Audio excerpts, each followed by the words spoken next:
Ready, go. All right. Welcome, everybody, to our Monday Night Healthy Huddle. I'm really excited for the topic tonight. It is one of my absolute favorites about the power of community. It has really shaped and molded who I am. I think it does for everybody. And so that's why it's so important and such a needed topic, but also really a needed aspect of our lives. There's been so many studies and so much research that has gone out into what shows that people operate and function at a higher level when they and perform better when they're in groups. There's been so many social psychologists that have really put a lot of time and research into that to see the difference. And so I just wanted to really hear, maybe some people can pop off and share with me, you know, why is community important to you? Or drop it in the chat if you are just not at a place where you can pop off mute. But why is community important to you? Do you want to share? I do. We want to hear from everybody else for sure. You can't text Danielle on the treadmill, but you can talk.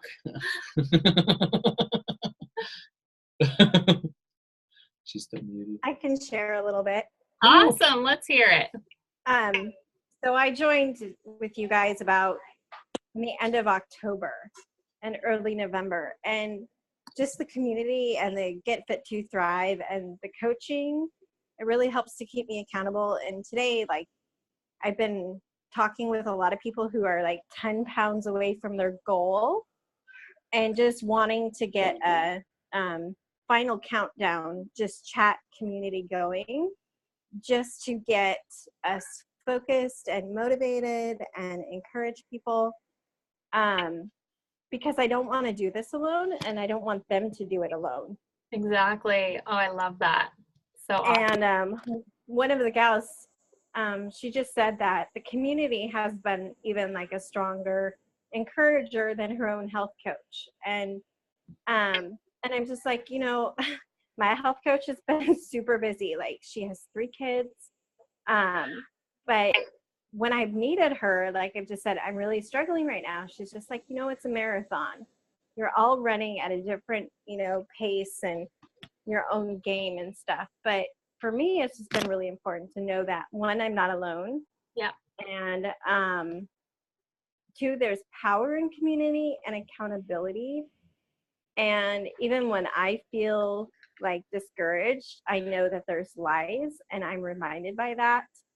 And then I turn my focus off of myself and I put it into others, which is also very beneficial. That's awesome, Sarah. Gosh, you could have run this whole call. No, that was one of the top things that I wrote as like one of my number one reasons for why is community so important to me. And I love the collective wisdom that it brings, especially within our coaching community. We get to work with, you know, doctors, dietitians, nutritionists, pastors, teachers. I mean, you name it. Like, there's just so much collective wisdom that we get to draw from and draw strength from, and then have new tools to continue to move us forward. And I love what community offers too, in terms of just letting you be a part of something so much bigger and providing a place for you to really belong. So I also wanted to kind of ask another question to the group of what communities have really shaped you when you think back over the course of your life, because this is the thing, like, the power of community can work one or two ways. It can really continue to enhance you and draw you forward. Or sometimes when you're surrounded by those people, it can actually hold you down. I know that growing up, that was something my parents talked to me about often, is that you become like the people that you are surrounded by. And there were some friends that I needed to distance myself, not that I didn't still care for them, that I didn't still love them, but they were really having a pretty negative impact on my thought life, on my actions, on drawing me away even from who I truly was, because just the influence that community can have. So, but then I've also been a part of so many communities, both of us, even like with the military or different things, where that's a lot of pushing and stretching yourself and testing your limits, and really drawing out some incredible things that like had been untapped before. And so, yeah, I would love, this is awesome chat. Church, school, work, missions. Yeah, church community for sure. There's such a strong element there. Anybody else want to add anything? I'll share. Yeah, let's hear it. I mean, like you, I think one of the biggest areas of community that's pushed me was the military, because they push you and you don't get a choice. You have to do it. Exactly. But also with church, and I don't think that's found in every church, but I think it's so important. And a little bit off the question, but community, the word community is something that has been on my heart for months now. Like above anything else, that's something that's really been on my heart. And I've seen, sorry, I am on a treadmill, so I'm out of breath. Maybe I should get off. Love it. No. It's like my one time to get a cardio in.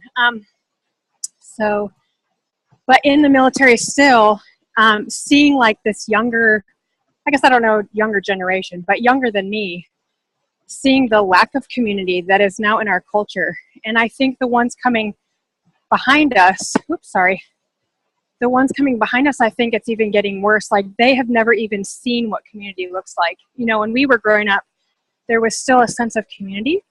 And now with social media and whatever, they don't even know how to find community. And they're purposeless. They have nobody to pour into them. They don't pour into other people. And I'm just seeing how hard it is for everybody. And so that's been something that I love about this community, is makes you a better person, but also forces you out of your comfort zone, because people need you. Yeah. And it's not just about their health. They need the community. I think one of the things more than anybody, like, for example, like we just moved to this duty station a few months ago, and you know, the Facebook groups are nice because you can connect somehow. But then I see young girls who are probably new military spouses for the first time are in a place they don't know anybody. And they're like, I've been here for a year and a half and I don't have any friends. Does anybody want to be my friend? And it's so crazy to me, but it breaks my heart because they don't even know how to find community. Yeah. And I just see we are made to be in community and we need it for every area of our lives. And so it's just, I've gotten a new appreciation for this community because, again, we're around the world. We're not just local. But also pushed me, because of that brokenness in my heart, pushed me to reach out to people, not just for health, not just for, you know, whatever reason, but because they need somebody that cares about them, period. Yeah. And so community has been a huge topic on my heart lately. So I'm glad you guys are talking about it. Oh, Danielle, I love that. And I think that you're so right. I mean, from the military, we experienced some pretty unique community in the sense of we were transplanted to a lot of different places. And so you have to work to build that community. And so there was a lot of, you know, like they become your family, they become your greatest friends if you allow it and if you search it out. Yeah. But there were, I mean, times that, we would be able to provide meals for each other and celebrate the holidays together. And especially when you're overseas where it's, you know, a couple $1,000s to get off base to go home. And it's like, well, we're having a party at our house, so everybody bring a turkey or a side, or we did that multiple times. So yeah, but you touched on a big thing, Danielle. Yeah, it's a good segue. Why community is so important. There was a study that was done that linked that social isolation is actually a bigger health threat than obesity. Like, how crazy is that? But that happens so much in our world now, especially like if you even that started to make a lot of sense when I considered even some studies I had read a long time ago about, you know, babies, and when they are not given that love and affection and attention, there's actually a term for it called failure to thrive. And oftentimes they would die. And exactly what you touched on, Danielle, where we are not created for isolation. We're built and created to live in community. And it's a huge risk factor. And the thing that was linked with it too is that you're at a greater risk of early death by 50% with that social isolation. So again, so much needed there for us to tap into the community, but to also help create it too. And so that leads to another big question for many of us then. I love for you guys that are active on the call, because clearly community is important to you and you understand the benefits of it, but also for you to consider, and for the people in your life that maybe just hearing that, sometimes we think of the elderly, we think of some people that have moved into that isolation. But where are you engaging? What communities are you engaging in? And that's the thing that I want you to start really thinking and considering community being a verb. Like, you should be engaged. It should be active. It should be vibrant, and full of life. And so that's the other big question is, who's missing if you don't show up? Because that's the thing too. Many of us, when we consider community, we want to always consider like, what are we getting out of it? But sometimes if you actually have a greater sense of that belonging when you start to turn that spotlight away from yourself and seek to add value for other people. And by seeking to add value for other people, you actually are reinforcing for yourself, whether it be in your health journey, whether it be in your relationships. It turns it all around, and you're actually going to be giving more to yourself the more that you engage in those communities and seek to add that value. And so many of us too, again, we're desiring to have those benefits of feeling like we belong, of feeling like we're a part of something bigger, but we're going to get out what we put into it. And so sometimes if people don't know you're in that group, if people don't know you're a part of it, then they don't know to miss you. They don't know that you're even in there. And so that's a huge thing, is we want to sometimes, like, if we're considering the things that we love, if we're putting up a post and we love it when people are commenting and chiming in, or we kind of put ourselves out there and be vulnerable, then you can expect that other people appreciate that in return. So just engaging and commenting back on theirs as well. Something I learned in a seminar I recently took was be the audience that you want others to be towards you. You're kind of creating, and not that we all should be audiences, but we're creating that culture even with how we respond in that community. If you are not the person who's talking or whatever, like be the receiver in the way that you want to be, you would like to be received. And so I think that's confusing, but to understand what I'm saying, like I hope that we're able to make people feel valued, and like you said, turning the spotlight off of us onto other people and encourage them and be a follower in that community, not just a leader too. Yeah, that's what I think is so fun, is when you do get to turn it around and see how you can support and serve somebody else and impact somebody else's life. And again, it creates that greater sense of belonging and connectedness for ourselves. So again, another question, I would love if anybody wanted to pop off mute or put it in the chat, but who are you impacting then? Danielle mentioned a great thing of, like, sometimes these younger generations, and they, with social media, with all these different things, there's so many of us where it's like we're connected, but we're not actually connecting with anybody, or it's a lost art to have those conversations, to have those dialogues, to know what community can look like and feel like. So who are you impacting? Hey, sorry. So, and I can't do video because I'm driving, so I apologize. But I will just say that, like, the community piece has been a really big deal for me personally. And being, part of the younger generation that misses so much of that face-to-face interaction or connection time. I really value the people who are kind of willing to be awkward. I'll totally say that Amy Busso, like, I was trying to see her and trying to, like, plan something and really just make myself comfortable, like, to try and plan in advance. And she was like, well, I'm really only available from, like, 12 to 2 today. And I'm like, oh, that's completely, like, against what I was trying to do. But really spoke to my heart as far as, like, what I needed in that moment. Like, I wanted that face-to-face community, but I didn't want to be an inconvenience, which is something that I know my generation really struggles with, is that feeling of inferiority almost, and like, oh, you know what, you don't want to be a bother to somebody or something like that. And so I know for me personally, that type of just, like, Amy being brave enough to be like, you know what, like, we're cleaning the house, but you can come over. And it's like, oh, okay, sure, I'll be there in 20. And so, like, that type of vulnerability on her end, and kind of the courage on her end to be, like, very inviting and welcoming, that had a really big impact on me, not only, like, in a healthy community sense, but just in, like, a relational sense as well. Like, it's a far bigger deal than I ever thought it would be. Oh, I love that. And I think that you nailed it, Christina, that's a huge reason that many of us end up in isolation. Because I know even I'm in a different season, but when I became a new mom, it was like all of a sudden, again, that same thing of, I don't want to be an inconvenience.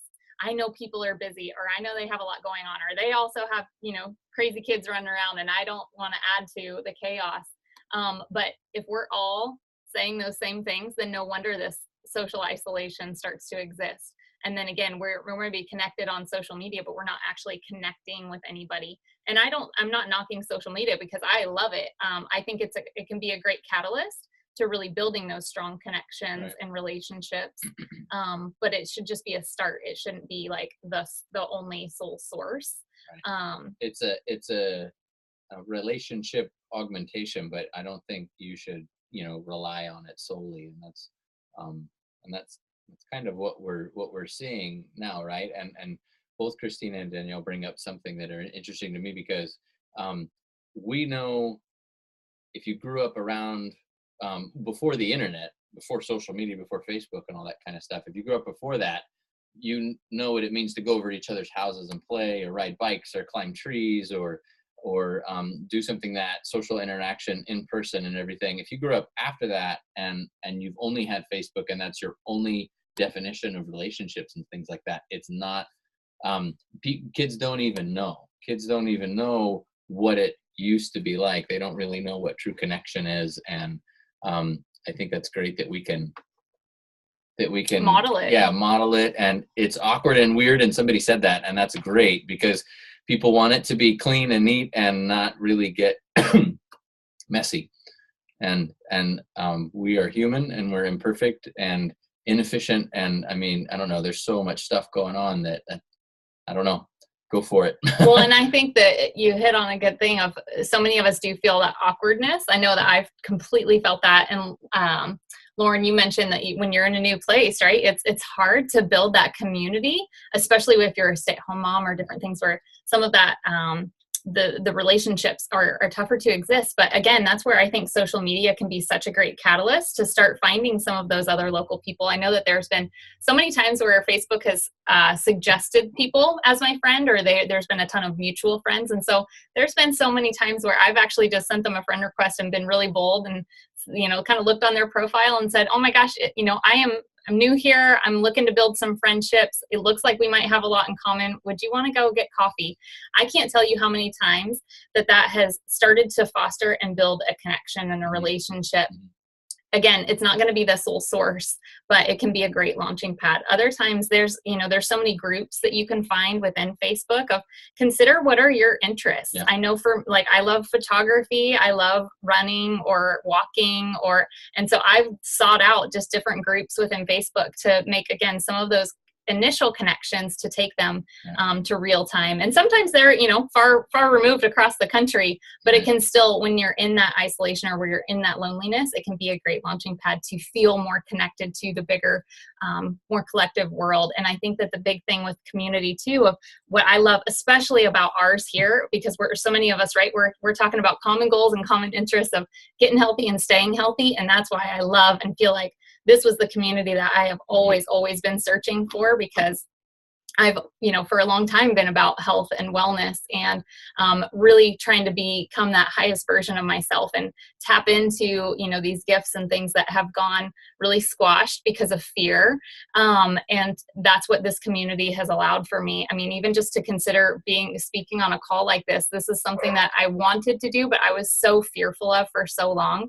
But I really desired that bigger community and that to a place to belong and a place to offer hopefully value and insight. And so I want to, again, thank all of you for being a part of our community.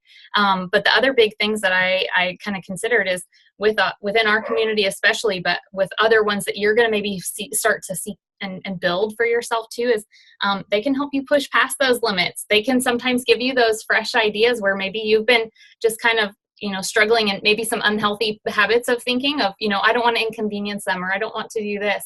And they can give you those fresh ideas of how to make those connections and how to build that community. You will find people that are on that same path with those same common goals that will share their support, their beliefs, and their belief in you. So even when you're on your hardest day, like Sarah shared earlier, sometimes when you're on that hardest day, like you just need somebody that you can reach out to, and you, again, can bring it to light and let it out there, and then move past it, move through it. And that's what community can offer, especially our bigger client support page, because there's people from, again, all walks of life all across the country that you can immediately tap into.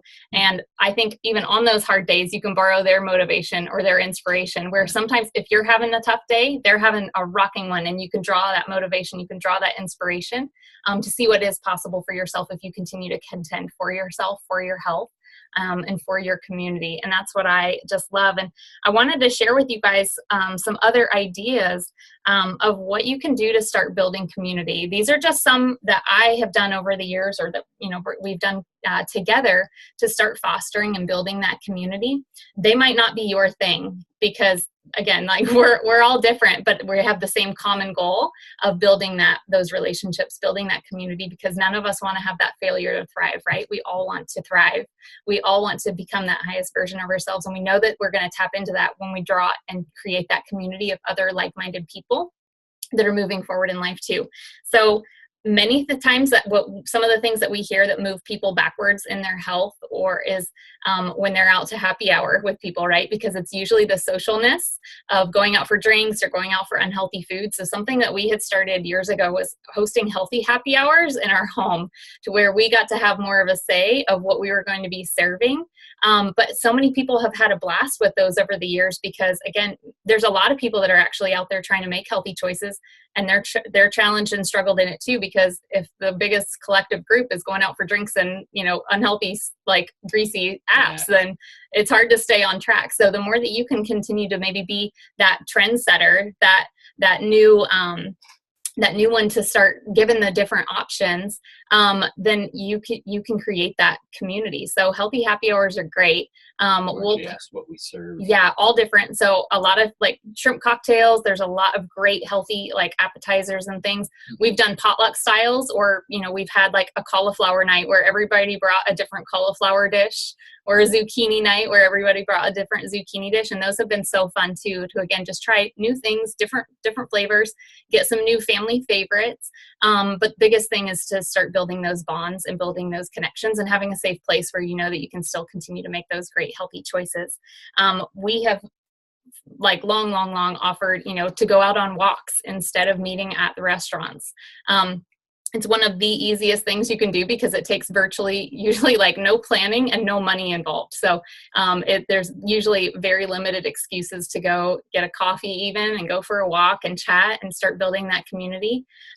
We, you know, go to the dog park or find those other, like we have, you know, two doggies. So we love to take them out and get them, you know, amongst other people. And that's been a great way that we've just kind of started to, you know, bring about some conversations.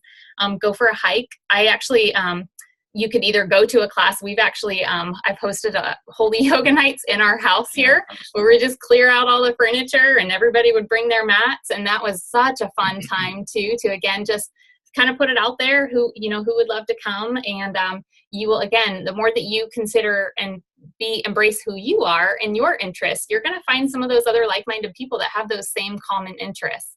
Again, maybe if it's taking a class, whether it's going to be something like photography or a cooking class or a woodworking class. I mean, there's so many out there. Think of what you're interested in or what you would maybe love to start developing to do. And bring about, you know, ways to build in those friendships and those connections with other people that are, you know, interested in the same things. So I would love to hear from you guys too, because again, this is about the collective wisdom of the group. What are some things that you have done that have been successful to build in some community in your life? Maybe some other activities. Again, those were some of our favorites and our top things that we've done over the years to really build in a strong sense of community.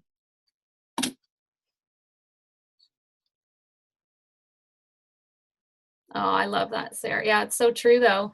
Fear is a huge problem for everybody. So the more that we realize, and that's what I love about these chats and things, we realize that many of us have those same concepts and those same fears. And so for the one, again, that trendsetter, that trailblazer, to overcome that fear, and not to say that you won't still continue to feel it over the years, but the more that you can just continue to put yourself out there and realize that if you're feeling this, I'm sure other people are too, you just can squash that and build in that connection, build in that time. Anybody else have a way that they have created some great community? There's something I do. Can you hear me? My mouth isn't moving, but. No, go for it, Margie. Great skill. We host a neighborhood in our cul-de-sac, a picnic every summer, and that's something that we've done for 30 years. And that's just really neat because most people stay inside and we don't know our neighbors much anymore. And so just having that out in the cul-de-sac, we get the grill out and I send invitations out. Everybody brings a main dish and we provide the meat, and people come out with their tables and chairs, and everybody brings their own beverage, and we just spend the whole night. And we do this once a summer, sometimes twice a summer. So that's one thing. And then you had mentioned going out with a friend for a walk. I do that a lot with friends. I'll just say, hey, do you want to go to the park? Meet me there and let's walk. There are about 5 friends that I do that with. And again, it doesn't, you're burning calories, you're not taking them in, and you have a nice chance to talk.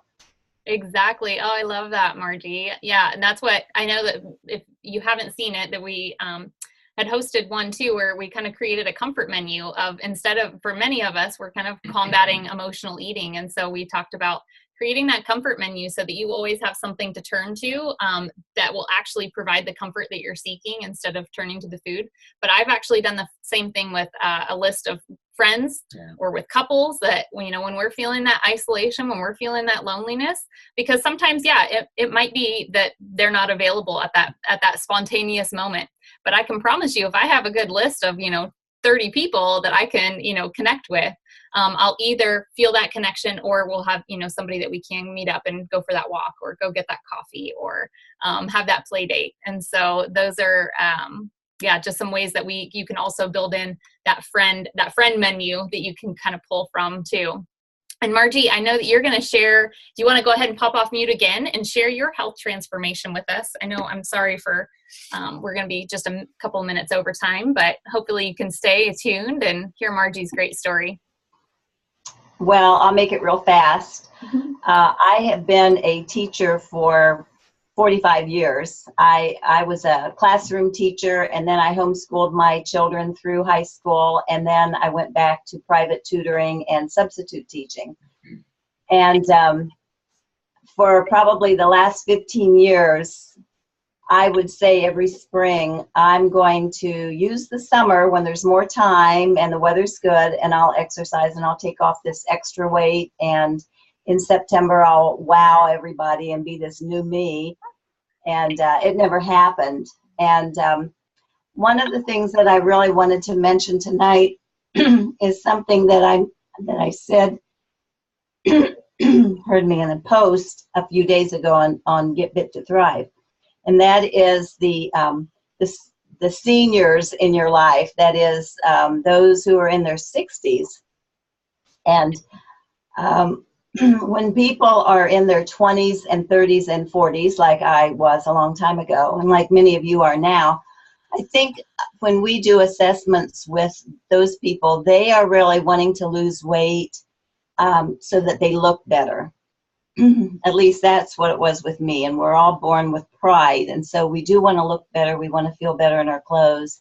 We want to be able to shop for clothes and not be grossed out or discouraged. But when people get in their 60s, they're not really thinking about losing weight to look better, although that's still something. But people in their 60s and 70s are saying, hey, I can see that I'm getting toward the end of my journey, and I see the friends around me dropping or just really having replacement surgeries and sleep apnea and all kinds of happening to our brothers, our sisters, our cousins, our peers. And Larry and I, when we entered our 60s, we felt like we were living healthy, and we did exercise, and we were not couch potatoes, and we didn't eat chips and stuff. But we couldn't take off the extra weight, and we knew we needed to do something to get healthy as we were approaching the end of the 60s and the beginning of the 70s. And so what came along in my life was sweet Danielle Ty, who was posting on Facebook wonderful before and after pictures. And I thought, okay, there's one more avenue we can go. because I tried everything else. And so I called up Danielle, and really it was in desperation. That's the word I like to use. I just said, Danielle, I love you. I trust you. She was a friend of the family. She was at our house a lot during college. She was in my husband's choir, and she knew our sons. And so I trusted her, and she told me about it. And I think the thing that really captured my attention was the Lean and Green meal, of all things. You maybe didn't expect to say that, but when she explained that the 5-in-1 meant that I would be cooking a healthy meal while I was losing weight, then that told me that I was going to continue cooking a healthy meal after I lost weight. And so I was really excited that that I was going to learn that, because this time I knew not only would I take off weight, but I would keep it off and I would be healthy. And that's what I was looking for. And so, Megan, you asked me what were the things that made a difference in me keeping off the weight. And that would be the Lean and Green meals, learning portion control, and learning to eliminate things. And now I don't have a taste for a lot of the things I used to like. Right. But the second thing is my coach, Danielle, has stuck by me, and I really appreciate that. I've been a client of hers now for 2 years. I've been a coach for 1 year, and she still makes her weekly calls, and I really appreciate that. And then the third thing that has helped me has been my supportive husband, and that just means so much. Larry was reading the Habits of Health book when I didn't have time to, and he has retired and he does some of the cooking, and it's become a hobby to him. And he recently has taken off 18 pounds himself, and he's a runner, and he just feels light on his. He's my best advertisement. He tells everybody about this because how good he feels. So anyway, that's my story. I just want to encourage people to really reach out to those who are in their 60s and 70s, because they really are looking for help, not just appearance, but they're looking for help. And I feel like we found it. Oh, I love that, Margie. That's Thank it. you so much for sharing. And that really, it touches my heart on such a deep level to know, again, there are so many people that are out there and really desiring health, really desiring wellness, but really more than anything, desiring a healthy, thriving community. And so again, consider for yourselves, how are you engaging? What kind of member are you in these groups? Positivity attracts positivity. So if you're looking to build your tribe and your healthy community around you, continue to have that healthy mindset of you are contending for your health, that you are ready to become the highest version of yourself. And you're going to, in doing so and tapping into the community that's already existing, you're going to give other people that permission to start shining and start really living the best version of themselves too. And so again, consider for yourselves if coaching might be a great fit for you to start building that community. I know for me that was a natural one, because it just opened up some dialogue to have these conversations with people and to find others that were also on that had the same common goals and interests of wanting to create health and have that lifelong transformation. And so that was actually the biggest way that I started building my community, was in looking at coaching. And I've made some of my absolute best friends. Many of us, the reason we're talking about this even is because we're headed to Orlando. And so that just fires me up, because these people, they challenge me, they spur me on, and I love and adore them all. And so just know if that's something you would like to explore as a way to build your community, then reach out to your coach. And we'd love to explore if it would be a good fit for you. But thanks so much for tuning in tonight, everybody. We so look forward to seeing you every Monday night. And if you're catching the recording, hopefully you can join us live next time. Have a great night, everyone.